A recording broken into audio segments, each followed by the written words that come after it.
as Sha'Carri Richardson is suspended for 1 month. I think the world turned on me. She won't be allowed to run her signature event, the 100-meter, but demands...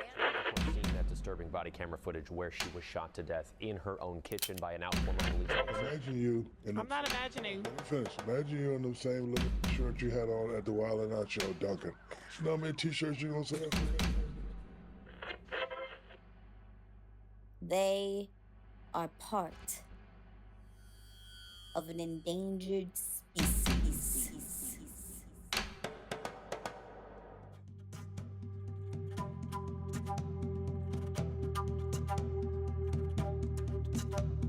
Endangered because the world sees them as less than, as threats to be silenced, as bodies to be erased.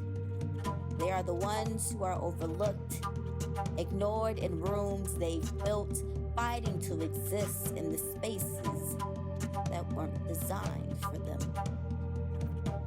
I am an endangered species. Not because I am weak, but because the systems that claim to protect me have long forgotten my name, my humanity.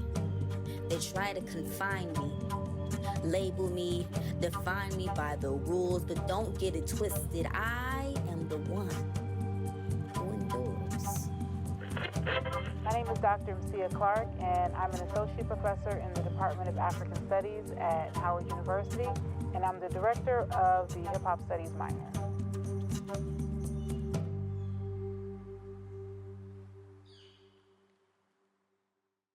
So as a Black woman in academia, it has been extremely helpful to have other academics that are Black women as well, forming support networks. I think I wouldn't have been able to navigate things as successfully as I have if it hadn't been for other Black women in academia. As a woman, there have been several times when male students have called me by my first name, and they wouldn't do that to my male colleagues, or male students who may not take me as seriously, or who may say Professor Clark or Miss Clark instead of Dr. Clark.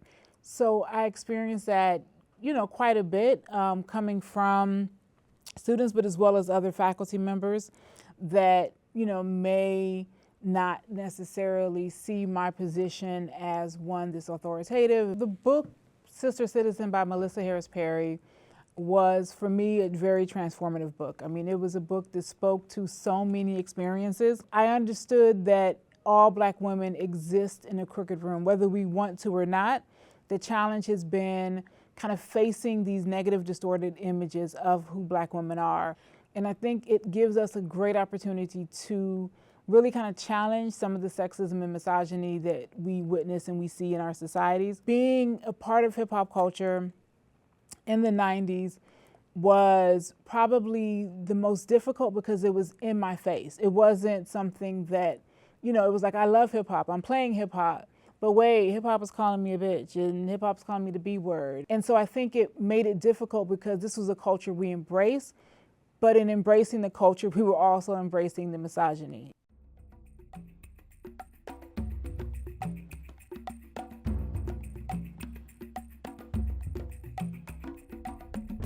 I am an artist. I create, I build, I tell stories that were never supposed to be told. I paint hope on a canvas of struggle. I sculpt joy out of pain. I am made by God, crafted with care, born with purpose, designed to thrive.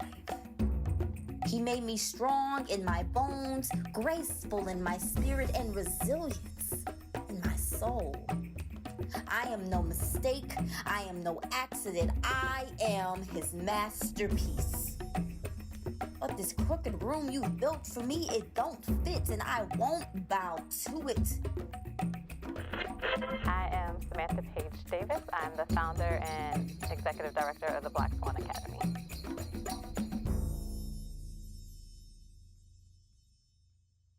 I feel like I learned at a very young age that it was important to be confident in who I am and where I come from, and in order to show up in rooms that feel like they weren't designed for me, I tried to lean in with that confidence to be my full self, to be unapologetic about my Blackness, about my womanhood, and to know that I am showing up as the best version of myself, and you can either take it or leave it. Mentorship for young women, especially young Black women, has always been extremely important to me. Growing up, I had my mother, I had my Nana, I had other powerful Black women surrounding me, and that is what gave me a really clear sense of self.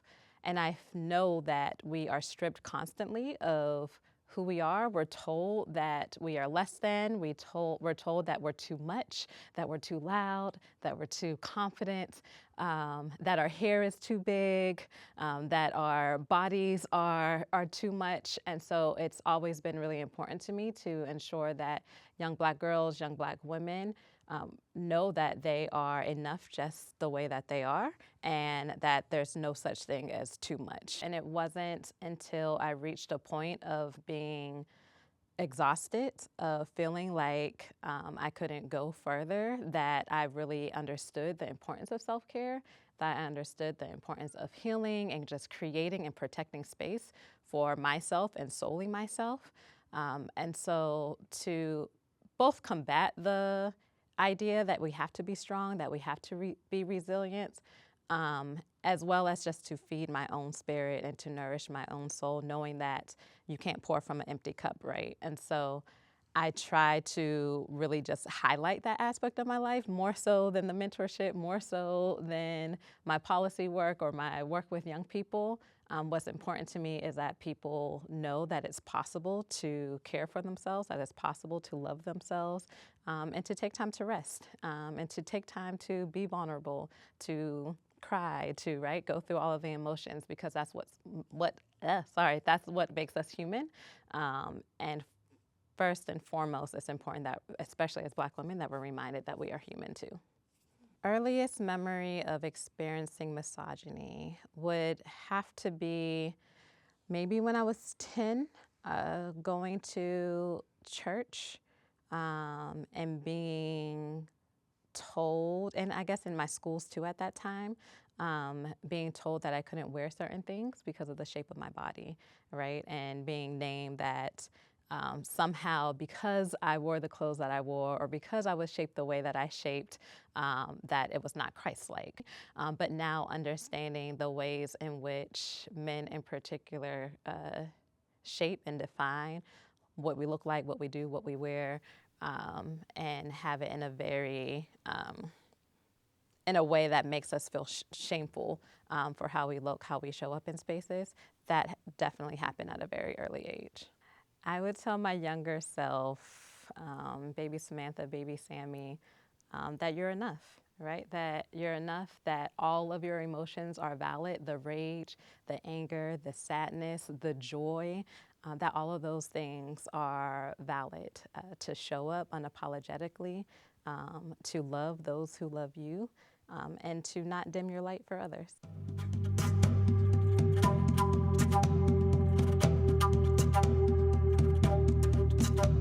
I am an endangered species, but I refuse to be invisible. You will see me, you will hear me, you will feel me. You call me endangered, but you don't know the fire of a Black woman who's been told no her whole life. You don't know the strength of someone who's been erased, overlooked, and underestimated. I am not here just to survive. I am here to thrive. With every step I take, every battle I win, you'll know that I am not just endangered. I am the storm you couldn't predict. I am the sun you'll never dim. I am a revolution, and I will rise.